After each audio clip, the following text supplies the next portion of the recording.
लोगों को plastic surgery ਦੇ ਬਾਰੇ ਜਾਗਰੂਕਤਾ ਜਿਹੜੀ ਹੈ ਉਹ ਕੀਤੀ ਜਾਏ ਵੀ ਪਲਾਸਟਿਕ ਸਰਜਰੀ ਦੇ ਅੰਡਰ ਕਿਹੜੀਆਂ-ਕਿਹੜੀਆਂ ਬਿਮਾਰੀਆਂ ਦਾ ਇਲਾਜ ਕੀਤਾ ਜਾ ਸਕਦਾ ਤਾਂ ਕਿ ਲੋਕ ਉਹਦਾ ਜਿਹੜਾ ਨਾ ਉਹ ਲਾਭ ਉਠਾ ਸਕਣ ਵੀ ਜਿਹੜੇ ਸਮਾਜ ਦੇ ਜਿਹੜੇ ਅੰਡਰ ਪ੍ਰਿਵਿਲੇਜ ਸੈਕਸ਼ਨ ਹੈ ਉਹਨਾਂ ਨੂੰ ਵੀ ਕੁਝ ਸੁਵਿਧਾਵਾਂ ਜਿਹੜੀਆਂ ਉਹ ਦਿੱਤੀਆਂ ਜਾਣ ਔਰ ਉਸ ਨੂੰ ਧਿਆਨ 'ਚ ਰੱਖਦੇ ਹੋਏ ਸਾਡੀ association of plastic surgeons of India ਆਪਣੇ ਸਾਰੇ ਮੈਂਬਰਸ ਨੂੰ ਇਹ ਹਦਾਇਤ ਦਿੰਦੀ ਹੈ ਵੀ ਐਟਲੀਸਟ ਇੱਕ ਸਰਜਰੀ ਜਿਹੜੀ ਹੈ ਉਹ ਪਲਾਸਟਿਕ ਸਰਜਰੀ ਵਾਲੇ ਦਿਨ ਜਿਹੜੇ ਪੂਅਰ ਪੇਸ਼ੈਂਟਸ ਵਾਸਤੇ ਜਿਹੜੀ ਹੈ ਉਹ ਕੀਤੀ ਗਈ ਹੈ। ਸਾਡੀ 6 ਪਲਾਸਟਿਕ ਸਰਜਨਸ ਦੀ ਟੀਮ ਹੈ ਵੀ ਅਸੀਂ 6 ਪੇਸ਼ੈਂਟਸ ਮਿਨੀਮਮ ਜਿਹੜੇ ਹੈ ਉਹ ਸਿਲੈਕਟ ਕਰਾਂਗੇ ਜਿਹੜੇ ਕਿ ਬੜੇ ਪੂਅਰ ਫੈਮਿਲੀਜ਼ ਤੋਂ ਹੈ ਤੇ ਉਹਨਾਂ ਨੂੰ ਜਿਹੜੀਆਂ ਸਰਜਰੀਜ਼ ਹੈ ਉਹ ਟੋਟਲੀ ਫ੍ਰੀ ਆਫ ਕਾਸਟ ਉਹਨਾਂ ਦੀਆਂ ਕੀਤੀਆਂ ਜਾਣਗੀਆਂ। ਆਮ ਜਿਹੜੀ ਧਾਰਨਾ ਹੈ ਉਹ ਪਲਾਸਟਿਕ ਸਰਜਰੀ ਬਾਰੇ ਇਹ ਰਹਿੰਦੀ ਹੈ ਵੀ ਪਲਾਸਟਿਕ ਸਰਜਰੀ ਸਿਰਫ ਲੋਕਾਂ ਨੂੰ ਸੁੰਦਰ ਕਰਨ ਵਾਸਤੇ ਹੀ ਹੈ लेकिन इस तरह की गल नहीं है। सो रीकनस्ट्रक्टिव सर्जरी एक ऐसी चीज़ है जिहदी जिहड़ी इंपोर्टेंस है वो हर तरह दी बीमारियां दे विच है। फॉर एग्जांपल जिहड़ा एक्सीडेंट विक्टिम्स है उन्हां दे विच कोई पार्ट जिहड़ा अलग हो जाता है उन्होंने दोबारा तो जोड़िया जा सकता है। इस तरह जिहड़ियां कोई कुचले हुए अंग है उन्होंने दोबारा रिस्टोर बहुत सारे केसिस दे विच प्लास्टिक सर्जरी दे राहीं किया जा सकता है। एक तो यह है भी जो कट्टे हुए अंग है उन्होंने जोड़िया जा सकता है और जोड़े कोई ज़्यादा कुचले हुए अंग है उन्होंने कट्टन तो भी प्लास्टिक सर्जरी तकनीक नाल बचाया जा सकता है। कोई नसां कट्टियां जांदियां या कोई धागे कट्टे जाते हैं जिन्होंने असीं टेंडन्स कहने उन्होंने सारिਆਂ ਨੂੰ जोड़िया जा सकता है। फिर उस तो इलावा बर्नस के पेशेंट्स दे विच जिहड़ा है प्लास्टिक सर्जरी का एक बहुत इंपॉर्टेंट रोल है। लेकिन अज की डेट दे विच लेटेस्ट प्लास्टिक सर्जरी टैक्नीक्स के नाल जिहड़ा भी पार्ट जिहड़ा फेस का खासकर जिहड़ा है वो कढ़िया गया कैंसर करके उन्होंने दोबारा तो वह पुनर्निर्माण जिहड़ा रिकनस्ट्रक्शन जिहड़ी है वो कीती जा सकती है। विश्व भर दे विच अज वर्ल्ड प्लास्टिक डे मनाया जा रहा है। एक जमाना सीगा कि जदों कोई किसी का अंग कटिया जाता सी ते फिर कहा जाता सी कि ये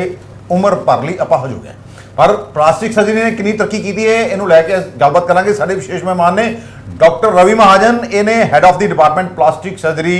अमनदीप ग्रुप ऑफ हॉस्पिटल्स दे। ते डॉक्टर साहब नमस्कार, तुहाडा स्वागत है जी। नमस्कार। तुहानू अज पहले तो मुबारकां जी, वर्ल्ड प्लास्टिक सर्जरी डे है ते तुसीं लंबे समय तो प्लास्टिक सर्जन सेवावां अमृतसर दे भेज रहे हो। डॉक्टर साहब हर साल जो आंदा जी ये वाला डे आंदा तो एक डॉक्टर्स एक तुहाडी पूरी प्लास्टिक सर्जनस की जिन्नी एसोसीएशन है एक थीम एक उद्देश्य एक लोगों को मैसेज स्प्रैड करने वास्ते कर दी। इस बारी तुहाडा क्या थीम है जी? देखो इस तरह है भी ਇਹਦਾ थीम तो ਜਿਹੜਾ ਉਹ ਸਾਡਾ ਮੇਨ ਹੀ ਰਹਿੰਦਾ ਹੈ ਵੀ ਲੋਕਾਂ ਨੂੰ ਪਲਾਸਟਿਕ ਸਰਜਰੀ ਦੇ ਬਾਰੇ ਜਾਗਰੂਕਤਾ ਜਿਹੜੀ ਹੈ ਉਹ ਕੀਤੀ ਜਾਏ ਵੀ ਪਲਾਸਟਿਕ ਸਰਜਰੀ ਦੇ ਅੰਡਰ ਕਿਹੜੀਆਂ-ਕਿਹੜੀਆਂ ਬਿਮਾਰੀਆਂ ਦਾ ਇਲਾਜ ਕੀਤਾ ਜਾ ਸਕਦਾ ਤਾਂ ਕਿ ਲੋਕ ਉਹਦਾ ਜਿਹੜਾ ਨਾ ਉਹ ਲਾਭ ਉਠਾ ਸਕਣ। ਸੋ ਦੂਸਰਾ ਐਸਪੈਕਟ ਜਿਹੜਾ ਸਾਡਾ ਹਮੇਸ਼ਾ ਰਹਿੰਦਾ ਹੈ ਔਰ ਇਸ ਵਾਰੀ ਵੀ ਹੈ ਇਹ ਵੀ ਹੈ ਵੀ ਇਹਦਾ ਇੱਕ ਸੋਸ਼ਲ ਐਂਗਲ ਵੀ ਹੈ ਵੀ ਜਿਹੜੇ ਸਮਾਜ ਦੇ ਜਿਹੜੇ ਅੰਡਰ ਪ੍ਰਿਵਿਲੇਜ ਸੈਕਸ਼ਨ ਹੈ ਉਹਨਾਂ ਨੂੰ ਵੀ ਕੁਝ ਸੁਵਿਧਾਵਾਂ ਜਿਹੜੀਆਂ ਉਹ ਦਿੱਤੀਆਂ ਜਾਣ ਔਰ ਉਸ ਨੂੰ ਧਿਆਨ 'ਚ ਰੱਖਦੇ ਹੋਏ ਸਾਡੀ association of plastic surgeons of India ਆਪਣੇ ਸਾਰੇ ਮੈਂਬਰਸ ਨੂੰ ਇਹ ਹਦਾਇਤ ਦਿੰਦੀ ਹੈ ਵੀ ਐਟਲੀਸਟ ਇੱਕ ਸਰਜਰੀ ਜਿਹੜੀ ਹੈ ਉਹ ਪਲਾਸਟਿਕ ਸਰਜਰੀ ਵਾਲੇ ਦਿਨ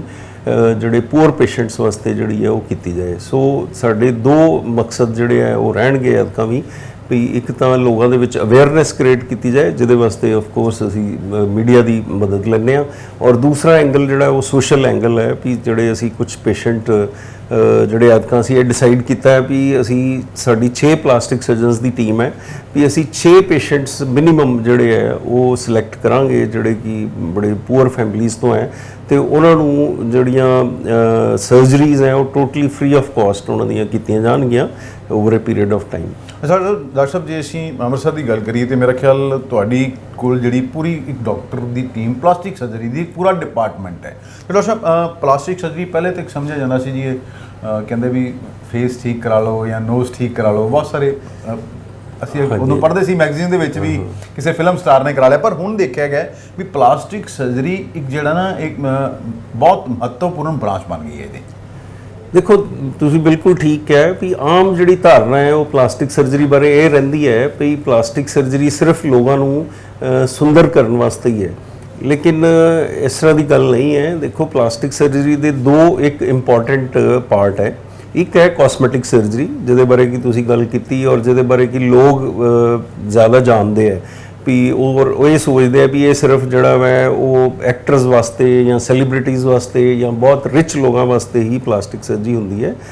ਇਸ ਤਰ੍ਹਾਂ ਨਹੀਂ ਹੈ। ਪਲਾਸਟਿਕ ਸਰਜਰੀ ਦਾ ਇੱਕ ਬਹੁਤ ਇੰਪੋਰਟੈਂਟ ਅੰਗ ਜਿਹੜਾ ਹੈ ਉਹ ਹੈ ਜਿਹਨੂੰ ਅਸੀਂ ਰੀਕਨਸਟਰਕਟਿਵ ਸਰਜਰੀ ਕਹਿੰਦੇ ਆ ਜੀ। ਸੋ ਰੀਕਨਸਟਰਕਟਿਵ ਸਰਜਰੀ ਇੱਕ ਇਹੋ ਜਿਹੀ ਚੀਜ਼ ਹੈ ਜਿਹਦੀ ਜਿਹੜੀ ਇੰਪੋਰਟੈਂਸ ਹੈ ਉਹ ਹਰ ਤਰ੍ਹਾਂ ਦੀਆਂ ਬਿਮਾਰੀਆਂ ਦੇ ਵਿੱਚ ਹੈ। ਫੋਰ ਐਗਜ਼ਾਮਪਲ ਜਿਹੜਾ ਐਕਸੀਡੈਂਟ ਵਿਕਟਮਸ ਹੈ ਉਹਨਾਂ ਦੇ ਵਿੱਚ ਕੋਈ ਪਾਰਟ ਜਿਹੜਾ ਹੈ ਉਹ ਅਲੱਗ ਹੋ ਜਾਂਦਾ ਹੈ, ਉਹਨੂੰ ਦੁਬਾਰਾ ਤੋਂ ਜੋੜਿਆ ਜਾ ਸਕਦਾ ਹੈ। ਇਸੇ ਤਰ੍ਹਾਂ ਜਿਹੜੀਆਂ ਕੋਈ ਕੁਚਲੇ ਹੋਏ ਅੰਗ ਹੈ ਉਹਨਾਂ ਨੂੰ ਦੁਬਾਰਾ ਰਿਸਟੋਰ ਬਹੁਤ ਸਾਰੇ ਕੇਸਿਸ ਦੇ ਵਿੱਚ ਪਲਾਸਟਿਕ ਸਰਜਰੀ ਦੇ ਰਾਹੀਂ ਕੀਤਾ ਜਾ ਸਕਦਾ ਹੈ ਤਾਂ ਕਿ ਉਹਨਾਂ ਦਾ ਹੱਥ ਹੈ ਜਾਂ ਲੱਤ ਹੈ ਉਹਨੂੰ ਪਲਾਸਟਿਕ ਸਰਜਰੀ ਟੈਕਨੀਕਸ ਦੇ ਨਾਲ ਦੁਬਾਰਾ ਤੋਂ ਫੰਕਸ਼ਨਲ ਬਣਾਇਆ ਜਾ ਸਕੇ। ਇਸ ਤਰੀਕੇ ਨਾਲ ਬਹੁਤ ਸਾਰੇ ਅੰਗ ਕੱਟਣ ਤੋਂ ਵੀ ਬਚਾਏ ਜਾ ਸਕਦੇ ਆ। ਇੱਕ ਤਾਂ ਇਹ ਹੈ ਵੀ ਜਿਹੜੇ ਕੱਟੇ ਹੋਏ ਅੰਗ ਹੈ ਉਹਨਾਂ ਨੂੰ ਜੋੜਿਆ ਜਾ ਸਕਦਾ ਹੈ ਔਰ ਜਿਹੜੇ ਕੋਈ ਜ਼ਿਆਦਾ ਕੁਚਲੇ ਹੋਏ ਅੰਗ ਹੈ ਉਹਨਾਂ ਨੂੰ ਕੱਟਣ ਤੋਂ ਵੀ ਪਲਾਸਟਿਕ ਸਰਜਰੀ ਟੈਕਨੀਕ ਨਾਲ ਬਚਾਇਆ ਜਾ ਸਕਦਾ ਹੈ। ਇਸ ਤੋਂ ਇਲਾਵਾ ਦੇਖੋ ਹੋਰ ਵੀ ਕੰਡੀਸ਼ਨਸ ਦੇ ਵਿੱਚ ਪਲਾਸਟਿਕ ਸਰਜਰੀ ਦਾ ਬੜਾ ਇੱਕ ਇੰਪੋਰਟੈਂਟ ਰੋਲ ਹੈ ਕਿ ਜਿਸ ਤਰ੍ਹਾਂ ਐਗਰੀਕਲਚਰ ਐਕਸੀਡੈਂਟਸ ਹੋ ਜਾਂਦੇ ਆ, ਕੋਈ ਨਸਾਂ ਕੱਟੀਆਂ ਜਾਂਦੀਆਂ ਜਾਂ ਕੋਈ ਧਾਗੇ ਕੱਟੇ ਜਾਂਦੇ ਆ ਜਿਹਨੂੰ ਅਸੀਂ ਟੈਂਡਨਸ ਕਹਿੰਦੇ ਆ, ਉਹਨਾਂ ਸਾਰਿਆਂ ਨੂੰ ਜੋੜਿਆ ਜਾ ਸਕਦਾ ਹੈ। ਫਿਰ ਉਸ ਤੋਂ ਇਲਾਵਾ ਬਰਨਸ ਦੇ ਪੇਸ਼ੈਂਟਸ ਦੇ ਵਿੱਚ ਜਿਹੜਾ ਹੈ ਪਲਾਸਟਿਕ ਸਰਜਰੀ ਦਾ ਇੱਕ ਬਹੁਤ ਇੰਪੋਰਟੈਂਟ ਰੋਲ ਹੈ। ਉਹਦੇ 'ਚ ਇੱਕ ਤਾਂ ਜਿਹੜੇ ਫਰੈਸ਼ ਬਰਨਸ ਹੈ ਉਹਨਾਂ ਦਾ ਪ੍ਰੋਪਰ ਟਰੀਟਮੈਂਟ ਕੀਤਾ ਜਾਏ ਤਾਂ ਕਿ ਉਹਨਾਂ ਨੂੰ ਬਾਅਦ ਦੇ ਵਿੱਚ ਕੋਈ ਵਿਕ੍ਰਿਤੀਆਂ ਜਿਹੜੀਆਂ ਉਹ ਬਰਨਸ ਦੇ ਨਾਲ ਪੈਦਾ ਨਾ ਹੋਣ। ਲੇਕਿਨ ਜਿਹਨਾਂ ਦਾ ਪ੍ਰੋਪਰ ਇਲਾਜ ਨਹੀਂ ਹੋ ਪਾਉਂਦਾ ਜਾਂ ਕਈ ਵਾਰੀ ਇਲਾਜ ਦੇ ਬਾਵਜੂਦ ਵੀ ਜਿਹੜਾ ਕੁਝ ਵਿਕ੍ਰਿਤੀਆਂ ਜਿਹੜੀਆਂ ਉਹ ਪੈਦਾ ਹੋ ਜਾਂਦੀਆਂ, ਜਿਸ ਤਰ੍ਹਾਂ ਤੁਸੀਂ ਦੇਖਿਆ ਹੋਵੇਗਾ ਫੇਸ ਖਰਾਬ ਹੋ ਜਾਂਦਾ ਹੈ, ਗਰਦਨ ਜੁੜ ਜਾਂਦੀ ਹੈ, ਹੱਥ ਜੁੜ ਜਾਂਦੇ ਆ, ਬਾਹਾਂ ਜੁੜ ਜਾਂਦੀਆਂ। ਸੋ ਉਹਨਾਂ ਸਾਰਿਆਂ ਨੂੰ ਪਲਾਸਟਿਕ ਸਰਜਰੀ ਦੇ ਰਾਹੀਂ ਜਿਹੜਾ ਅਸੀਂ ਠੀਕ ਕਰ ਸਕਦੇ ਹਾਂ। ਉਸ ਤੋਂ ਇਲਾਵਾ ਕੈਂਸਰ ਦੇ ਕੇਸਿਸ ਦੇ ਵਿੱਚ ਤੁਸੀਂ ਦੇਖਿਆ ਹੋਵੇਗਾ ਕਿ ਪਹਿਲੇ ਸਾਲਾਂ ਦੇ ਵਿੱਚ ਕੀ ਹੁੰਦਾ ਸੀ ਵੀ ਕੈਂਸਰ ਦਾ ਖਾਸ ਕਰ ਜਿਹੜਾ ਫੇਸ ਦੇ ਕੈਂਸਰ ਹੈ ਉਹਦੇ ਵਿੱਚ ਜਿਹੜਾ ਵੀ ਪਾਰਟ ਕੈਂਸਰ ਦਾ ਹੁੰਦਾ ਸੀ ਉਹਨੂੰ ਕੈਂਸਰ ਸਰਜਨ ਕੱਢ ਦਿੰਦੇ ਸੀ ਔਰ ਜਿਹੜਾ ਉਹ ਮਰੀਜ਼ ਸੀ ਉਹਨੂੰ ਸਾਰੀ ਜ਼ਿੰਦਗੀ ਜਿਹੜਾ ਵੈ ਉਸ ਡਿਫਾਰਮਿਟੀ ਦੇ ਨਾਲ ਜਾਂ ਉਸ ਡਿਸੇਬਿਲਿਟੀ ਦੇ ਨਾਲ ਜੀਣਾ ਪੈਂਦਾ ਸੀ, ਜਿਹਦੇ ਕਰਕੇ ਕਿ ਨਾ ਤਾਂ ਉਹ ਆਪਣਾ ਕੰਮ ਅੱਛੀ ਤਰ੍ਹਾਂ ਕਰ ਪਾਉਂਦਾ ਸੀ, ਨਾ ਹੀ ਉਹ ਸੁਸਾਇਟੀ 'ਚ ਪ੍ਰੋਪਰ ਜਿਹੜਾ ਵਿਚਰ ਕਰ ਪਾਉਂਦਾ ਸੀ। ਲੇਕਿਨ ਅੱਜ ਦੀ ਡੇਟ ਦੇ ਵਿੱਚ ਲੇਟੈਸਟ ਪਲਾਸਟਿਕ ਸਰਜਰੀ ਟੈਕਨੀਕਸ ਦੇ ਨਾਲ ਜਿਹੜਾ ਵੀ ਪਾਰਟ ਜਿਹੜਾ ਫੇਸ ਦਾ ਖਾਸ ਕਰ ਜਿਹੜਾ ਵੈ ਉਹ ਕੱਢਿਆ ਗਿਆ ਕੈਂਸਰ ਕਰਕੇ, ਉਹਨੂੰ ਦੁਬਾਰਾ ਤੋਂ ਉਹਦਾ ਪੁਨਰ ਨਿਰਮਾਣ ਜਿਹੜਾ ਰੀਕਨਸਟਰਕਸ਼ਨ ਜਿਹੜੀ ਹੈ ਉਹਦੀ ਕੀਤੀ ਜਾ ਸਕਦੀ ਹੈ ਪਲਾਸਟਿਕ ਸਰਜਰੀ ਟੈਕਨੀਕਸ ਦੇ ਨਾਲ। ਪਾਰਟਿਕੂਲਰਲੀ ਤੁਸੀਂ ਜੇ ਦੇਖੋ ਅੱਜ ਕੱਲ੍ਹ ਐਕਚੁਅਲੀ ਕੈਂਸਰ ਕਾਫੀ ਕਾਮਨ ਹੋ ਗਿਆ ਔਰ ਜਬੜੇ ਦਾ ਕੈਂਸਰ ਵੀ ਕਾਫੀ ਕਾਮਨ ਹੈ ਅਤੇ ਕਈ ਵਾਰੀ ਜਬੜੇ ਦਾ ਕੁਝ ਹਿੱਸਾ ਜਿਹੜਾ ਉਹ ਕੱਢਣਾ ਪੈਂਦਾ ਹੈ, ਉਹਨੂੰ ਅਸੀਂ ਪਲਾਸਟਿਕ ਸਰਜਰੀ ਜਾਂ ਮਾਈਕਰੋ ਸਰਜਰੀ ਟੈਕਨੀਕਸ ਦੇ ਨਾਲ ਲੱਤ ਦੀ ਹੱਡੀ ਲੈ ਕੇ ਦੁਬਾਰਾ ਤੋਂ ਜਿਹੜਾ ਹੈ ਉਹਨੂੰ ਜੌ ਨੂੰ ਜਾਂ ਜਬੜੇ ਨੂੰ ਦੁਬਾਰਾ ਬਣਾਇਆ ਜਾ ਸਕਦਾ ਹੈ। ਸੋ ਮੈਂ ਸਮਝਦਾ ਕਿ ਪਲਾਸਟਿਕ ਸਰਜਰੀ ਜਿਹੜੀ ਹੈ ਉਹ ਸਿਰਫ ਸੁੰਦਰਤਾ ਵਾਸਤੇ ਹੀ ਨਹੀਂ ਹੈ, ਉਹ ਆਫ ਕੋਰਸ ਉਹ ਵੀ ਇੱਕ ਬੜਾ ਇੰਪੋਰਟੈਂਟ ਅੰਗ ਹੈ, ਲੇਕਿਨ ਉਸ ਤੋਂ ਇਲਾਵਾ ਜਿਹੜਾ ਪਲਾਸਟਿਕ ਸਰਜਰੀ ਦਾ ਰੋਲ ਹੈ ਜਿਸ ਤਰ੍ਹਾਂ ਕਿ ਮੈਂ ਤੁਹਾਨੂੰ ਦੱਸਿਆ ਐਕਸੀਡੈਂਟ ਕੇਸਿਸ ਦੇ ਵਿੱਚ, ਬਰਨਸ ਕੇਸਿਸ ਦੇ ਵਿੱਚ, ਕੈਂਸਰ ਕੇਸਿਸ ਦੇ ਵਿੱਚ ਔਰ ਈਵਨ ਜਿਹੜੇ ਬਹੁਤ ਪੁਰਾਣੇ ਜ਼ਖਮ ਹੋ ਜਾਂਦੇ ਹੈ, ਜ਼ਖਮ ਠੀਕ ਨਹੀਂ ਹੁੰਦੇ, ਖਾਸ ਕਰ ਸ਼ੂਗਰ ਦੇ ਮਰੀਜ਼ਾਂ ਦੇ ਵਿੱਚ ਤੁਸੀਂ ਦੇਖਿਆ ਹੋਵੇਗਾ, ਉਹਨਾਂ ਸਾਰੀਆਂ ਕੰਡੀਸ਼ਨਸ ਦੇ ਵਿੱਚ ਪਲਾਸਟਿਕ ਸਰਜਰੀ ਦਾ ਇੱਕ ਬਹੁਤ ਇੰਪੋਰਟੈਂਟ ਬਹੁਤ ਵਾਈਡ ਬ੍ਰਾਂਚ ਹੋ ਗਈ, ਬਹੁਤ ਵਾਈਡ ਬ੍ਰਾਂਚ ਹੈ। ਅੱਛਾ ਡਾਕਟਰ ਸਾਹਿਬ, ਤੁਸੀਂ ਇੱਕ ਵਿਕਰਤੀਆਂ ਦੀ ਗੱਲ ਕੀਤੀ, ਮੈਨੂੰ ਯਾਦ ਹੈ ਕਿ ਤੁਸੀਂ ਕੁਝ ਸਾਲ ਪਹਿਲੇ ਇੱਕ ਸਮਾਈਲ ਟ੍ਰੇਨ ਪ੍ਰੋਗਰਾਮ ਸ਼ੁਰੂ ਕੀਤਾ ਸੀ ਉਹਨਾਂ ਲੋਕਾਂ ਲਈ। ਹੁਣ ਤਾਂ ਖੈਰ ਕਾਫੀ ਅਵੇਅਰਨੈਸ ਵੀ ਹੋ ਗਈ ਹੈ ਵੀ ਜਿਨ੍ਹਾਂ ਦੇ ਬੁੱਲ ਕੱਟੇ ਹੁੰਦੇ ਨੇ ਜਾਂ ਤਾਲੂ ਕੱਟੇ ਹੁੰਦੇ ਨੇ ਜਿਹੜੇ ਜਨਮ ਤੋਂ ਹੀ ਹੁੰਦੇ ਨੇ। ਪਹਿਲੇ ਤੇ ਸਮਝਿਆ ਜਾਂਦਾ ਸੀ ਵੀ ਅਭਿਸ਼ਾਪ ਹੈ, ਕੋਈ ਸ਼ਰਾਪ ਲੱਗ ਗਿਆ, ਕੋਈ ਪ੍ਰਕੋਪ ਹੈ ਜੀ।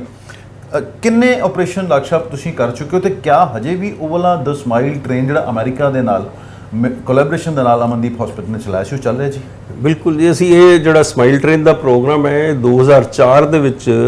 ਜਿਹੜੀ ਅਮਰੀਕਾ ਦੀ ਸੰਸਥਾ ਸਮਾਈਲ ਟ੍ਰੇਨ ਹੈ ਉਹਨਾਂ ਦੀ ਕੋਲੈਬੋਰੇਸ਼ਨ ਦੇ ਨਾਲ ਸ਼ੁਰੂ ਕੀਤਾ ਸੀ ਔਰ ਹਜੇ ਵੀ ਚੱਲ ਰਿਹਾ ਹੈ। ਔਰ ਇਹਦੇ ਅੰਦਰ ਜਿਹੜਾ ਵੈ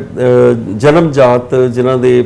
ਬੁੱਲ ਜਾਂ ਤਾਲੂ ਕੱਟੇ ਹੁੰਦੇ ਆ ਉਹਨਾਂ ਦੇ ਆਪਰੇਸ਼ਨ ਬਿਲਕੁਲ ਫ੍ਰੀ ਕੀਤੇ ਜਾਂਦੇ ਆ ਔਰ ਅਸੀਂ ਅੱਜ ਤੱਕ 8000 ਤੋਂ ਉੱਪਰ ਆਪਰੇਸ਼ਨ ਜਿਹੜੇ ਆ ਇਹਨਾਂ ਮਰੀਜ਼ਾਂ ਦੇ ਬਿਲਕੁਲ ਫ੍ਰੀ ਕਰ ਚੁੱਕੇ ਆ। ਉਹਨਾਂ ਨੂੰ ਸਿਰਫ ਆਪਰੇਸ਼ਨ ਹੀ ਫ੍ਰੀ ਨਹੀਂ ਕੀਤਾ ਜਾਂਦਾ, ਉਸ ਤੋਂ ਇਲਾਵਾ ਉਹਨਾਂ ਨੂੰ ਜਿਹੜੇ ਦੰਦਾਂ ਦੇ ਇਲਾਜ ਦੀ ਲੋੜ ਹੁੰਦੀ ਹੈ ਜਾਂ ਸਪੀਚ ਥੈਰੇਪੀ ਦੀ ਲੋੜ ਹੁੰਦੀ ਹੈ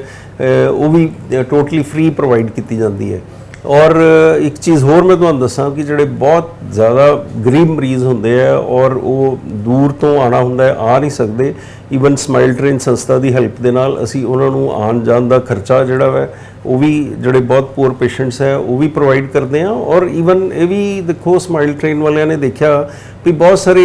ਜਿਹੜੇ ਪੇਸ਼ੈਂਟਸ ਹੈ ਉਹ ਇਸ ਕਰਕੇ ਨਹੀਂ ਪਹੁੰਚ ਪਾਉਂਦੇ ਕਿਉਂਕਿ ਉਹਨਾਂ ਦੇ ਜਿਹੜੇ ਮਾਪਿਓ ਹੈ ਉਹ ਸੋਚਦੇ ਆ ਵੀ ਅਸੀਂ ਜਦੋਂ ਜਾਵਾਂਗੇ ਤੇ ਸਾਡਾ ਜਿਹੜਾ ਦਿਹਾੜੀ ਹੈ ਉਹ ਲਾਸ ਹੋਏਗਾ ਤੇ ਅਸੀਂ ਬਾਕੀ ਪਰਿਵਾਰ ਕਿੱਦਾਂ ਚਲਾਵਾਂਗੇ। ਸੋ ਈਵਨ ਉਹਦਾ ਵੀ ਧਿਆਨ ਰੱਖਦੇ ਹੋਏ ਅਸੀਂ ਕਈ ਪੇਸ਼ੈਂਟਸ ਜਿਹੜੇ ਬਹੁਤ ਪੂਅਰ ਹੁੰਦੇ ਆ ਉਹਨਾਂ ਨੂੰ ਉਹਦੀ ਵੀ ਕੰਪਨਸੇਸ਼ਨ ਦਿੰਦੇ ਆ ਤਾਂ ਕਿ ਉਹ ਆਪਣੇ ਬੱਚਿਆਂ ਦਾ ਇਲਾਜ ਕਰਾ ਸਕਣ। ਡਾਕਟਰ ਸਾਹਿਬ, ਮੈਨੂੰ ਯਾਦ ਹੈ ਕਈ ਵਾਰੀ ਜਦੋਂ ਨਵਾਂ ਪ੍ਰੋਗਰਾਮ ਸ਼ੁਰੂ ਕੀਤਾ ਸੀ ਤੁਸੀਂ ਪਿੰਡਾਂ 'ਚ ਜਾ ਕੇ ਕੈਂਪ ਲਗਾਉਂਦੇ ਸੀ, ਡਰਾਮੇ ਵੀ ਕਰਦੇ ਸੀ ਲੋਕਾਂ ਨੂੰ ਐਜੂਕੇਟ ਕਰਨ ਵਾਸਤੇ। ਤੇ ਡਾਕਟਰ ਸਾਹਿਬ ਕੋਈ ਐਸਾ, ਕਿਉਂਕਿ ਕਰੀਬ ਹੁਣ 2004 ਤੋਂ ਲੈ ਕੇ 23 ਆ ਗਿਆ ਜੀ, 19 ਸਾਲ ਹੋ ਚਲੇ ਆ, ਕੋਈ ਐਸਾ ਬੱਚਾ ਜਿਹਦੀ ਕਹਿੰਦਾ ਵੀ ਇਸ ਕਰਕੇ ਸ਼ਾਦੀ ਨਾ ਹੁੰਦੀ ਹੋਵੇ, ਕਦੀ ਆ ਕੇ ਤੁਹਾਨੂੰ ਮਿਲਦੇ ਜੀ ਉਸ ਤੋਂ ਬਾਅਦ ਫੇਵਰੇਟ ਕੀਤਾ ਵੀ ਆ ਕੇ ਆਪਣੀ ਫਿਰ ਦੱਸਦੇ ਆ ਵੀ ਪਹਿਲੇ ਦੀ ਜਰਨੀ ਕੀ ਸੀ ਤੇ ਹੁਣ ਦੀ ਜਰਨੀ ਕੀ ਹੈ ਜੀ? ਦੇਖੋ ਜਿਹੜੀ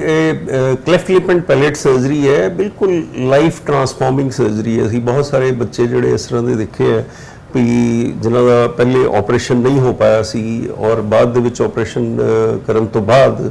ਉਹਨਾਂ ਦਾ ਕੌਨਫੀਡੈਂਸ ਲੈਵਲ ਇੰਨਾ ਜ਼ਿਆਦਾ ਹੋ ਗਿਆ ਕਿ ਉਹ ਆਪਣੀ ਪੂਰੀ ਐਜੂਕੇਸ਼ਨ ਵੀ ਪੂਰੀ ਕਰ ਪਾਏ ਔਰ ਉਸ ਤੋਂ ਬਾਅਦ ਉਹਨਾਂ ਦੀ ਸ਼ਾਦੀ ਵੀ ਹੋਈ ਔਰ ਉਹ ਬਹੁਤ ਹੀ ਆਪਣੀ ਜਿਹੜੀ ਹੈ ਖੁਸ਼ ਜ਼ਿੰਦਗੀ ਜਿਹੜੀ ਹੈ ਬਤੀਤ ਕਰ ਰਹੇ ਹੈ। ਇੱਕ ਮਰੀਜ਼ ਜਿਹੜਾ ਮੈਨੂੰ ਯਾਦ ਆਉਂਦਾ ਹੈ ਉਹ ਇਨਫੈਕਟ ਆਰਮੀ ਦੇ ਵਿੱਚ ਸੀ ਔਰ ਉਹਦੀ ਪਹਿਲੇ ਸਰਜਰੀ ਹੋਈ ਸੀ ਲੇਕਿਨ ਉਹ ਬਹੁਤ ਅੱਛੀ ਸ਼ੇਪ ਨਹੀਂ ਸੀ ਤੇ ਉਹ ਸਪੈਸ਼ਲੀ ਆਇਆ ਕਿ ਵੀ ਮੈਨੂੰ ਸ਼ਾਦੀ ਦੇ ਵਿੱਚ ਪ੍ਰੋਬਲਮ ਆ ਰਹੀ ਹੈ ਤੇ ਅਸੀਂ ਉਹਦੀ ਦੁਬਾਰਾ ਸਰਜਰੀ ਕਰਕੇ ਉਹਦੀ ਨਾਰਮਲ ਸ਼ੇਪ ਕੀਤੀ ਔਰ ਫਿਰ ਉਹ ਆ ਕੇ ਮੈਨੂੰ ਮਿਲਿਆ ਵੀ ਹਾਂ ਵੀ ਮੈਂ ਆਪਣੀ ਸ਼ਾਦੀ ਜਿਹੜੀ ਹੈ ਉਹ ਹੁਣ ਕਰਵਾ ਪਾਇਆ ਔਰ ਬਹੁਤ ਖੁਸ਼ ਸੀ। ਤੇ ਡਾਕਟਰ ਸਾਹਿਬ ਐਵੇਂ ਨਹੀਂ, ਵੈਸੇ ਦੇਖੋ ਦਰਸ਼ਕਾਂ ਨੂੰ ਕਹਾਂ ਵੀ ਡਾਕਟਰ ਨੂੰ ਰੱਬ ਦਾ ਦਰਜਾ ਐਵੇਂ ਨਹੀਂ ਦਿੱਤਾ ਗਿਆ। ਦੇਖੋ ਜਿਹੜੀਆਂ ਵਿਕਰਤੀਆਂ ਹੁੰਦੀਆਂ,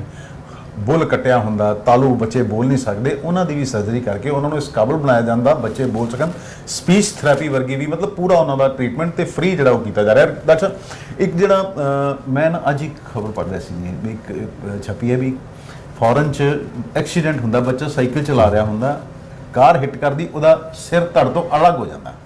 ਡਾਕਟਰਾਂ ਦੀ ਟੀਮ ਉਹਨੂੰ ਰੀਕਨਸਟਰਕਟ ਕਰ ਰੀੜ ਦੀ ਹੱਡੀ ਨਾਲ। ਤਾਂ ਤੁਸੀਂ ਡਾਕਟਰ ਸਾਹਿਬ ਕੋਈ ਇਸ ਤਰ੍ਹਾਂ ਦੀਆਂ, ਕਿਉਂਕਿ ਤੁਸੀਂ ਹਜ਼ਾਰਾਂ ਆਪਰੇਸ਼ਨ 8000 ਤੇ ਤੁਸੀਂ ਆਪਰੇਸ਼ਨ ਜਿਹੜੇ ਕਲੈਫਟ ਪੈਲੇਟ ਲਿਪ ਦੇ ਕਰਦੇ ਆ, ਵੈਸੇ ਵੀ ਤੁਹਾਡੀ ਬ੍ਰਾਂਚ ਐਸੀ ਬਹੁਤ ਸਾਰੇ, ਤੁਸੀਂ ਮੈਨੂੰ ਯਾਦ ਹੈ ਜਦੋਂ ਤੁਸੀਂ ਇੱਥੇ ਨਹੀਂ ਸੀ ਵੀ ਲੁਧਿਆਣੇ ਜਾਣਾ ਪੈਂਦਾ ਸੀ ਲੋਕਾਂ ਨੂੰ ਆਪਰੇਸ਼ਨ ਵਾਸਤੇ ਜਾਂ ਚੰਡੀਗੜ੍ਹ ਜਾਣਾ ਪੈਂਦਾ ਸੀ, ਕੋਈ ਇਸ ਤਰ੍ਹਾਂ ਦੀ ਸਰਜਰੀ ਕੀਤੀ ਹੋਵੇ ਜਿਹੜੀ ਕਿ ਤੁਹਾਨੂੰ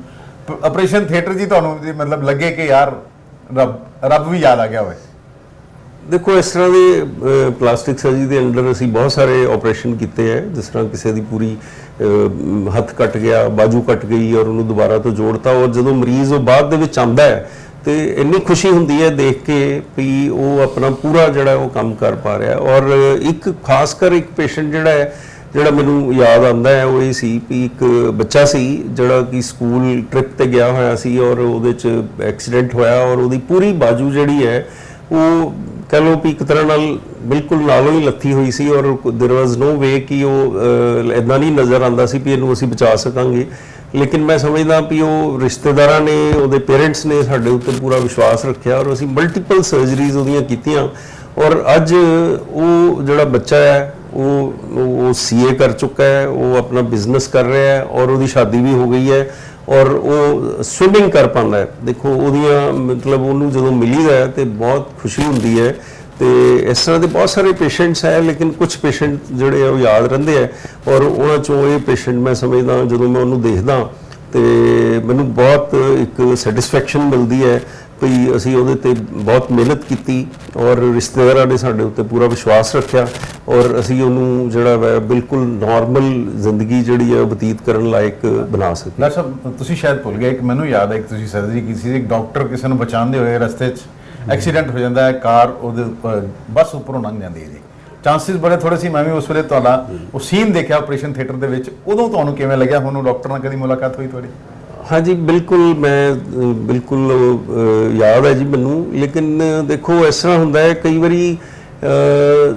ਸਾਡੀ ਕੋਸ਼ਿਸ਼ ਹੁੰਦੀ ਹੈ ਵੀ ਅਸੀਂ ਜਿੱਥੇ ਵੀ ਹੋ ਸਕੇ ਕਿਸੇ ਦੀ ਬਾਜੂ ਜਾਂ ਲੱਤ ਜਿਹੜੀ ਹੈ ਉਹ ਬਚਾਈ ਜਾ ਸਕੇ, ਉਹ ਬਚਾਈ ਜਾਏ। ਲੇਕਿਨ ਕੋਈ ਸਿਚੁਏਸ਼ਨ ਇਹੋ ਜਿਹੀਆਂ ਹੁੰਦੀਆਂ ਜਦੋਂ ਤੁਹਾਨੂੰ ਜਾਨ ਬਚਾਉਣਾ ਜਿਹੜਾ ਹੈ ਨਾ ਉਹ ਜ਼ਿਆਦਾ ਜ਼ਰੂਰੀ ਹੁੰਦਾ ਹੈ, ਔਰ ਜਦੋਂ ਤੁਹਾਨੂੰ ਇਹ ਲੱਗਦਾ ਹੈ ਵੀ ਬਹੁਤ ਬੁਰੀ ਹਾਲਤ ਦੇ ਵਿੱਚ ਜਿਹੜੀ ਹੈ ਕੰਡੀਸ਼ਨ ਹੁੰਦੀ ਹੈ ਲੱਤ ਦੀ ਜਾਂ ਬਾਂਹ ਦੀ, ਤੇ ਉਹਦੇ ਨਾਲ ਇਹ ਨਜ਼ਰ ਆਉਂਦਾ ਹੈ ਵੀ ਇਹਦੀ ਜਾਨ ਨੂੰ ਖਤਰਾ ਹੋ ਸਕਦਾ ਹੈ, ਤੇ ਉਦੋਂ ਇਹ ਡਿਸੀਜਨ ਲੈਣਾ ਪੈਂਦਾ ਹੈ ਵੀ ਇਹ ਨਾ ਹੋਵੇ ਵੀ ਲੱਤ ਬਚਾਉਣ ਦੇ ਚੱਕਰ ਅਸੀਂ ਮਰੀਜ਼ ਦੀ ਜਾਨ। ਸੋ ਇਸ ਕਰਕੇ ਡਿਸੀਜਨ ਮੇਕਿੰਗ ਜਿਹੜੀ ਹੁੰਦੀ ਹੈ ਨਾ ਇਹਨਾਂ ਸਿਚੁਏਸ਼ਨਸ ਦੇ ਵਿੱਚ ਉਹ ਬਹੁਤ ਇੰਪੋਰਟੈਂਟ ਹੁੰਦੀ ਹੈ, ਔਖੀ ਵੀ ਹੁੰਦੀ ਹੈ। ਹਾਂ, ਔਖਾ ਵੀ ਹੁੰਦਾ ਹੈ। ਔਰ ਮੈਂ ਸਮਝਦਾ ਇਹ ਜੀ ਸਿਚੁਏਸ਼ਨ ਦੇ ਵਿੱਚ ਮਰੀਜ਼ ਨੂੰ, ਉਹਦੇ ਰਿਸ਼ਤੇਦਾਰਾਂ ਨੂੰ ਡਾਕਟਰ ਤੇ ਵਿਸ਼ਵਾਸ ਕਰਨਾ ਚਾਹੀਦਾ ਹੈ, ਕਿਉਂਕਿ ਜੇ ਕਿਸੇ ਸਟੇਜ ਤੇ ਡਾਕਟਰ ਇਹ ਕਹਿ ਰਿਹਾ ਹੈ, ਖਾਸ ਕਰ ਜਿਹੜੇ ਇਸ ਤਰ੍ਹਾਂ ਦੇ ਹਸਪੀਟਲ ਜਿਨ੍ਹਾਂ ਦੀ ਦੇ ਵਿੱਚ ਹਰ ਤਰ੍ਹਾਂ ਦੀ ਇਸ ਤਰ੍ਹਾਂ ਦੀਆਂ ਫੈਸਿਲਿਟੀਜ਼ ਅਵੇਲੇਬਲ ਹੈ, ਤੇ ਜੇ ਡਾਕਟਰ ਉਹਨਾਂ ਨੂੰ ਐਡਵਾਈਸ ਕਰ ਰਿਹਾ ਹੈ ਤੇ ਉਹਦੇ ਪਿੱਛੇ ਕੋਈ ਨਾ ਕੋਈ ਕਾਰਨ ਹੈ ਵੀ ਅਸੀਂ ਮਰੀਜ਼ ਦੀ ਜਾਨ ਬਚਾਉਣਾ ਚਾਹੁੰਦੇ ਹਾਂ। ਤੇ ਜਦੋਂ ਉਹਨਾਂ ਨੂੰ ਮਿਲੀਦਾ ਹੈ ਬਹੁਤ ਖੁਸ਼ੀ ਹੁੰਦੀ ਹੈ, ਔਰ ਮੈਂ ਸਮਝਦਾ ਉਹ ਡਾਕਟਰ ਸਾਹਿਬ ਬਹੁਤ ਉਹਨਾਂ 'ਚ ਵੀ ਬਹੁਤ ਜ਼ਿਆਦਾ ਹਿੰਮਤ ਸੀ, ਔਰ ਅੱਜ ਉਹ ਜਿਹੜਾ ਹੈ ਬਿਲਕੁਲ ਨਾਰਮਲ ਜ਼ਿੰਦਗੀ ਬਤੀਤ ਕਰ ਪਾ ਰਹੇ ਹੈ, ਔਰ ਬੜੀ ਖੁਸ਼ੀ ਦੀ ਡਾਕਟਰ ਸਾਹਿਬ ਲਾਸਟ ਵਾਲਾ ਜੀ, ਕਈ ਵਾਰੀ ਡਾਕਟਰ ਸਾਹਿਬ ਦੇਖੋ ਡਾਕਟਰ ਪੂਰੀ ਜਾਨ ਲਾਦੇ, ਮੈਨੂੰ ਵੀ ਮਤਲਬ ਕਈ ਤੁਹਾਡੀ ਪਲਾਸਟਿਕ ਸਰਜਰੀ ਦੇ ਕਈ ਆਪਰੇਸ਼ਨ ਤੇ ਤੁਹਾਨੂੰ ਮੇਰੇ ਖਿਆਲ ਲਗਾਤਾਰ 12-12 ਘੰਟੇ ਵੀ ਖੜੇ ਰਹਿਣਾ ਪੈਂਦਾ ਤੇ ਕਰਨੀ ਪੈਂਦੀ ਸਰਜਰੀ। ਉਹ ਮਰੀਜ਼ ਆ ਕੇ ਕਹਿੰਦਾ ਜੀ ਪੈਸੇ ਬੜੇ ਲੱਗੇ ਜੀ, ਮਤਲਬ ਇਸ ਤਰ੍ਹਾਂ ਦੀਆਂ ਕਈ ਵਾਰੀ ਉਹ ਫਿਰ ਜਦੋਂ ਆਉਂਦੇ ਆ ਉਦੋਂ ਤਾਂ ਕਹਿੰਦੇ ਵੀ ਡਾਕਟਰ ਰੱਬ ਹੈ ਜੀ ਸਾਡੇ ਲਈ, ਤੇ ਜਦੋਂ ਜਾਂਦੇ ਆ ਉਦੋਂ ਫਿਰ ਕੁਛ ਨਾ ਕੁਛ ਉਹਦੇ ਲਈ ਤੁਸੀਂ ਕੀ ਮੈਸੇਜ ਦੇਣਾ ਚਾਹੁੰਦੇ? ਦੇਖੋ, ਇਸ ਤਰ੍ਹਾਂ ਦੀਆਂ ਪ੍ਰੋਬਲਮਸ ਜਿਹੜੀਆਂ ਉਹ ਪ੍ਰਾਈਵੇਟ ਹਸਪੀਟਲ ਦੇ ਵਿੱਚ ਸਾਨੂੰ ਆਉਂਦੀਆਂ ਰਹਿੰਦੀਆਂ ਹੈ, ਔਰ ਦੇਖੋ ਮੈਂ ਸਮਝਦਾ ਵੀ ਜੇ ਟਾਈਮ ਦੇ ਨਾਲ ਜਿਹੜੀਆਂ ਮੈਂ ਟੈਕਨੋਲੋਜੀ ਇੰਪਰੂਵ ਹੋਈ ਹੈ, ਜੇ ਫੈਸਿਲਿਟੀਜ਼ ਇੰਪਰੂਵ ਹੋਈਆਂ ਤੇ ਉਹਦੀ ਇੱਕ ਕਾਸਟ ਹੈ, ਔਰ ਜਿਹੜਾ ਪ੍ਰਾਈਵੇਟ ਹਸਪੀਟਲ ਹੈ ਉਹਦੇ ਵਾਸਤੇ ਉਹਨੂੰ ਬਹੁਤ ਜ਼ਿਆਦਾ ਜਿਹੜਾ ਮੈਂ ਇਨਵੈਸਟਮੈਂਟ ਕਰਨੀ ਪੈਂਦੀ ਹੈ, ਔਰ ਉਹਦੇ ਵਾਸਤੇ ਜਿਹੜੇ ਟੀਮਸ ਜਿਹੜੀਆਂ ਤੁਹਾਨੂੰ 24 ਆਵਰਸ ਅਵੇਲੇਬਲ ਕਰਨੀਆਂ ਪੈਂਦੀਆਂ। ਫॉर ਐਗਜ਼ਾਮਪਲ ਜਿਸ ਤਰ੍ਹਾਂ ਮੈਂ ਆਪਣੇ ਡਿਪਾਰਟਮੈਂਟ ਦੀ ਜੇ ਗੱਲ ਕਰਾਂ, ਤੇ ਜੇ ਦੇਖੋ ਮੈਂ ਇਕੱਲਾ ਇਸ ਡਿਪਾਰਟਮੈਂਟ ਦੇ ਵਿੱਚ ਹੁੰਦਾ ਤੇ ਇਟ ਵਾਸ ਨਾਟ ਪੋਸੀਬਲ ਕਿ ਮੈਂ 24/365 ਡੇਜ਼ ਇਹ ਸਰਵਿਸਿਜ਼ ਪ੍ਰੋਵਾਈਡ ਕਰ ਸਕਦਾ, ਹਿਊਮਨਲੀ ਪੋਸੀਬਲ ਨਹੀਂ ਹੈ। ਸੋ ਤੁਹਾਨੂੰ ਇੱਕ ਪੂਰਾ ਡਿਪਾਰਟਮੈਂਟ ਜਿਹੜਾ ਡਿਵੈਲਪ ਕਰਨਾ ਪੈਂਦਾ ਹੈ, ਜਿਸ ਤਰ੍ਹਾਂ ਕਿ ਸਾਡੇ ਹਸਪੀਟਲ 'ਚ ਜਿਹੜਾ ਪਲਾਸਟਿਕ ਸਰਜਰੀ ਡਿਪਾਰਟਮੈਂਟ ਹੈ ਉਹਦੇ ਵਿੱਚ 6 ਕੁਆਲੀਫਾਈਡ MCH ਪਲਾਸਟਿਕ ਸਰਜਨ ਹੈ। ਸੋ ਦੇਖੋ 24 ਘੰਟੇ ਇੱਕ ਬੰਦਾ ਕੰਮ ਨਹੀਂ ਕਰ ਸਕਦਾ ਸੀ, ਜੇ ਤੁਸੀਂ ਇਸ ਤਰ੍ਹਾਂ ਦੀਆਂ ਫੈਸਿਲਿਟੀਜ਼ ਦੇ ਰਹੀਆਂ ਤੁਹਾਨੂੰ ਇੰਨੇ ਹਾਈਲੀ ਕੁਆਲੀਫਾਈਡ ਬੰਦੇ ਜਿਹੜੇ ਹੈ ਉਹ ਜੇ ਰੱਖਣੇ ਪੈਣਗੇ। So there is expense involved for having them also, and then technology ਜਿਹੜੀ ਹੈ ਤੁਸੀਂ ਲੇਟੈਸਟ ਮਾਈਕਰੋਸਕੋਪ, ਲੇਟੈਸਟ ਜਿਹੜੇ ਇਨਸਟਰੂਮੈਂਟੇਸ਼ਨ ਹੈ, ਫਿਰ ਜਿਹੜੇ ਇਹਦੇ ਲਈ ਕੰਜ਼ਿਊਮੇਬਲਸ ਯੂਜ਼ ਹੁੰਦੇ ਆ। ਇਹ ਵੀ ਚੀਜ਼ ਹੈ ਸ਼ਾਇਦ ਨਾ ਜੀ, ਅਸੀਂ ਜਿਹੜੀ ਹਜੇ ਤੱਕ ਵੀ ਹੈ ਆਪਣੀ ਜਿਹੜੀ ਸਾਡੀ ਹੈ ਮਾਨਸਿਕਤਾ, ਅਸੀਂ ਇਹ ਨਹੀਂ ਆਪਣੀ ਹੈਲਥ ਵੱਲ ਧਿਆਨ ਨਹੀਂ ਦਿੰਦੇ, ਅਸੀਂ ਆਪਣਾ ਹੈਲਥ ਇੰਸ਼ੋਰੈਂਸ ਹੀ ਨਹੀਂ ਕਰਾਉਂਦੇ, ਜਦਕਿ ਹੈਲਥ ਸਕੂਟਰ ਲੈਣੇ ਆ, ਕਾਰ ਲੈਣੇ ਆ, ਉਹਦਾ ਇੰਸ਼ੋਰੈਂਸ ਕਰਾ ਲੈਣੇ ਆ ਜੀ। ਜੇ ਉਹ ਹੋ ਜਾਏ ਤਾਂ ਮੈਨੂੰ ਲੱਗਦਾ ਕਿ ਕਾਫੀ ਹੱਦ ਤੱਕ ਇਹ ਸਮੱਸਿਆ ਹੱਲ ਹੋ ਜਾਵੇ। ਡੈਫੀਨੇਟਲੀ ਦੇਖੋ ਇਹ ਤੁਸੀਂ ਗੱਲ ਬੜੀ ਇੰਪੋਰਟੈਂਟ ਕਹੀ ਵੀ ਜੇ ਤੁਸੀਂ ਇੰਸ਼ੋਰੈਂਸ ਆਪਣੀ ਕਰਵਾਈ ਹੋਵੇ ਤੇ ਤੁਹਾਨੂੰ ਫਿਰ ਇਸ ਬਾਰੇ ਸੋਚਣ ਦੀ ਲੋੜ ਹੀ ਨਹੀਂ ਹੈ। ਫਿਰ ਦੇਖੋ ਡਾਕਟਰ ਵੀ ਲਈ ਵੀ ਈਜ਼ੀ ਹੋ ਜਾਂਦਾ ਹੈ ਵੀ ਤੁਸੀਂ ਜੋ ਬੈਸਟ ਪੋਸੀਬਲ ਇਲਾਜ ਹੈਗਾ ਇੱਕ ਪਾਰਟਿਕੂਲਰ ਪੇਸ਼ੈਂਟ ਦੇ ਵਿੱਚ ਉਹ ਤੁਸੀਂ ਕਰ ਸਕਦੇ ਹੋ, ਕਿਉਂਕਿ ਉਹਦੇ 'ਚ ਫਿਰ ਤੁਹਾਨੂੰ ਇਹ ਪੈਸਿਆਂ ਦੀ ਕੰਸੀਡਰੇਸ਼ਨ ਨਹੀਂ ਰਹਿੰਦੀ। ਨਹੀਂ ਤੇ ਕਈ ਵਾਰੀ ਬਹੁਤ ਵਾਰੀ ਕੀ ਹੁੰਦਾ ਹੈ ਵੀ ਹਾਲਾਂਕਿ ਅਸੀਂ ਗਰੀਬ ਪੇਸ਼ੈਂਟ ਦੀ ਜਿੱਥੋਂ ਤੱਕ ਹੋ ਸਕਦਾ ਕੋਸ਼ਿਸ਼ ਕਰੀਦੀ ਹੈ ਕਿ ਅਸੀਂ ਮਦਦ ਕਰ ਸਕੀਏ, ਲੇਕਿਨ ਫਿਰ ਵੀ ਦੇਖੋ ਸਾਡੀਆਂ ਕੁਝ ਲਿਮਿਟੇਸ਼ਨਸ ਹੈ। ਤੋ ਮੈਂ ਤੁਹਾਡੇ ਥਰੂ ਡੈਫੀਨੇਟਲੀ ਸਾਰਿਆਂ ਨੂੰ ਇਹ ਮੈਸੇਜ ਦੇਣਾ ਚਾਹਾਂਗਾ ਕਿ ਆਪਣੀ ਹੈਲਥ ਇੰਸ਼ੋਰੈਂਸ ਜ਼ਰੂਰ ਕਰਵਾਉਣੀ ਚਾਹੀਦੀ ਹੈ, ਕਿਉਂਕਿ ਉਸ ਕੇਸ ਦੇ ਵਿੱਚ ਤੁਸੀਂ ਬੈਸਟ ਪੋਸੀਬਲ ਇਲਾਜ ਜਿਹੜਾ ਹੈ ਉਹ ਕਰਵਾ ਸਕਦੇ ਹੋ, ਔਰ ਬੈਸਟ ਪੋਸੀਬਲ ਹਸਪੀਟਲ ਜਿਹੜਾ ਹੈ ਉਸ ਪਾਰਟਿਕੂਲਰ ਬਿਮਾਰੀ ਵਾਸਤੇ ਉੱਥੇ ਜਾ ਸਕਦੇ ਹੋ, ਆਪਣਾ ਇਲਾਜ ਕਰਵਾ ਸਕਦੇ ਹੋ, ਔਰ ਤੁਹਾਨੂੰ ਕਿਸੇ ਅੱਗੇ ਮਿਹਨਤ ਕਰਨ ਦੀ ਲੋੜ ਨਹੀਂ ਹੈ। ਧੰਨਵਾਦ। ਸਾਡੇ ਨਾਲ ਗੱਲ ਕਰਨੀ ਹੈ ਸਨ doctor Ravi Mahajan. Plastic surgery ਦਿਨ ਤੇ ਇਹਨਾਂ ਨੇ ਦੇਖੋ 6 ਸਰਜਰੀਆਂ ਜਿਹੜੀਆਂ ਹਸਪੀਟਲ ਦੇ ਵਿੱਚ ਮੁਫਤ ਕਰਨੀਆਂ, ਕਿਉਂਕਿ 6 ਡਾਕਟਰਾਂ ਦੀ ਇਹਨਾਂ ਕੋਲ ਟੀਮ ਹੈ। ਬਹੁਤ ਅੱਛਾ ਹੈ ਕਿ ਇਹਨਾਂ ਨੇ ਜਿਹੜਾ ਸੁਝਾਅ ਦਿੱਤਾ ਵੀ ਆਪਣੀ ਹੈਲਥ ਇੰਸ਼ੋਰੈਂਸ ਕਰਵਾਉਣਾ ਬੜਾ ਇੰਪੋਰਟੈਂਟ ਹੈ, ਤੇ ਕਿਸ ਤਰ੍ਹਾਂ ਡਾਕਟਰ ਨੂੰ ਦੂਜਾ ਰੱਬ ਇਸੇ ਕਰਕੇ ਆਖਿਆ ਗਿਆ ਹੈ, ਹੱਥ ਕੱਟ ਜਾਂਦੇ ਆ ਤੇ ਦੁਬਾਰਾ ਡਾਕਟਰ ਜੋੜ ਦਿੰਦਾ ਹੈ, ਲੱਤ ਕੱਟ ਜਾਂਦੀ ਹੈ ਤੇ ਦੁਬਾਰਾ ਜੋੜ ਦਿੰਦਾ ਹੈ। ਜਦੋਂ ਕਿਸੇ ਨੂੰ ਕੋਈ ਪ੍ਰੋਬਲਮ ਆਉਂਦੀ, ਕੋਈ ਐਕਸੀਡੈਂਟ ਹੁੰਦਾ ਮੇਜਰ, ਤੇ ਸਭ ਤੋਂ ਪਹਿਲੇ ਕਿੱਥੇ ਜਾਂਦਾ ਹੈ? ਹਸਪਤਾਲ 'ਚ ਜਾਂਦਾ ਹੈ ਡਾਕਟਰ ਦੇ ਕੋਲ। ਤੇ ਇਸ ਕਰਕੇ ਸਾਡੇ ਵੱਲੋਂ ਵੀ ਇਹਨਾਂ ਦੀ ਪੂਰੀ ਟੀਮ ਨੂੰ ਵਧਾਈ ਹੈ। ਸਾਨੂੰ ਇਜਾਜ਼ਤ ਦਿਓ। ਸਤਿ ਸ਼੍ਰੀ ਅਕਾਲ, ਨਮਸਕਾਰ। Thank you.